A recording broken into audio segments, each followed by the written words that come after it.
NCIB ಟೈಮ್ಸ್ಗೆ ಸ್ವಾಗತ. ನಾನು ದರ್ಶನ್ ಹುಣಸೂರು. ರೇಣುಕಾಸ್ವಾಮಿ ಕೊಲೆ ಕೇಸ್ನಲ್ಲಿ ಅನೇಕ ಸೆಲೆಬ್ರಿಟಿಗಳು ಮೌನ ಮುರಿದಿದ್ದಾರೆ. ಅನೇಕ ಸೆಲೆಬ್ರಿಟಿಗಳು ಈ ವಿಚಾರದಲ್ಲಿ ತಮ್ಮ ಅಭಿಪ್ರಾಯವನ್ನ ಹಂಚಿಕೊಂಡಿದ್ದಾರೆ.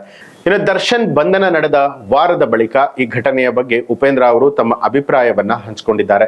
ಕಳೆದ ಕೆಲ ದಿನಗಳಿಂದ ನಡೀತಾ ಇರುವಂತಹ ದರ್ಶನ್ ಬಂಧನ, ರೇಣುಕಾಸ್ವಾಮಿ ಕೊಲೆ ಪ್ರಕರಣ ಹಾಗೂ ಅದರ ವಿಚಾರಣೆ ಇಡೀ ಕರ್ನಾಟಕ ಮಾತ್ರ ಅಲ್ಲ, ಇಡೀ ಭಾರತವೇ ಬೆರಗಾಗಿ ನೋಡ್ತಾ ಇದೆ. ಈ ಹೈ ಪ್ರೊಫೈಲ್ ಕೇಸಿನ ವಿಚಾರಣೆಯಲ್ಲಿ ನಿಷ್ಪಕ್ಷಪಾತವಾದಂತಹ ನಿರ್ಣಯ ಮತ್ತು ನ್ಯಾಯಕ್ಕಾಗಿ ಕಾಯ್ತಾ ಇರುವಂತದ್ದು. ಇನ್ನು ರೇಣುಕಾಸ್ವಾಮಿ ಕುಟುಂಬದಲ್ಲಿ, ಜನರಲ್ಲಿ, ಹಾಗೆ ಟಿವಿ ಮಾಧ್ಯಮಗಳಲ್ಲಿ ಮತ್ತು ದರ್ಶನ್ ಅಭಿಮಾನಿಗಳಲ್ಲಿ ಏನೇನೋ ಆತಂಕ, ಅನುಮಾನಗಳು ಕಾಡ್ತಾ ಇದೆ, ಊಹಾಪೋಹಗಳು ಹುಟ್ಟಿಕೊಳ್ತಾ ಇದೆ.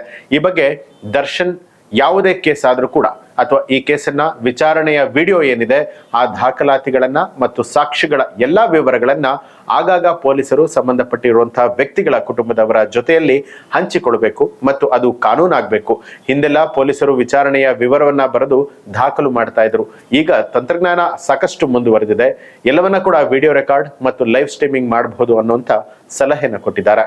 ಅದೇ ರೀತಿಯಾಗಿ ಒಬ್ಬ ಸಾರ್ವಜನಿಕ ವ್ಯಕ್ತಿಯ ಬಗ್ಗೆ ಕೇಸ್ ಆಗಿದ್ರೆ ಆ ಕೇಸ್ ವಿಚಾರಣೆಯ ವಿಡಿಯೋ ಏನಿದೆ ಆ ದಾಖಲಾತಿಗಳನ್ನ ಮತ್ತು ಸಾಕ್ಷಿಗಳ ಎಲ್ಲಾ ವಿವರಗಳನ್ನ ಪೊಲೀಸರು ಆಗಾಗ ಸಾರ್ವಜನಿಕವಾಗಿ ತೆರೆದಿಡಬೇಕು.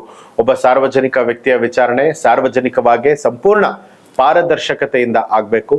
ಇನ್ನು ಸಾಕ್ಷಿ ನಾಶ, ಪ್ರಭಾವಿಗಳ ಹಸ್ತಕ್ಷೇಪ, ಭ್ರಷ್ಟಾಚಾರ ಇವೆಲ್ಲದಕ್ಕೂ ಕೂಡ ತೆರೆ ಎಳೆದಂತಾಗುತ್ತೆ ಅಂತ ಹೇಳಿ ಉಪೇಂದ್ರ ಅವರು ಸ್ಪಷ್ಟಪಡಿಸಿದ್ರು.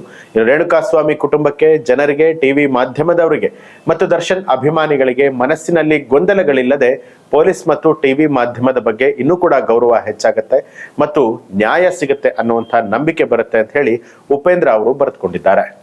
ಇದು ಈ ಹೊತ್ತಿನ ಪ್ರಮುಖ ಸುದ್ದಿ. ಮತ್ತಷ್ಟು ವಿಶೇಷ ಸುದ್ದಿಗಳಿಗಾಗಿ ನೋಡ್ತಾ ಇರಿ ಎನ್ಸಿಐಬಿ ಟೈಮ್ಸ್, ಅಪರಾಧ ಮುಕ್ತ ರಾಷ್ಟ್ರಕ್ಕಾಗಿ.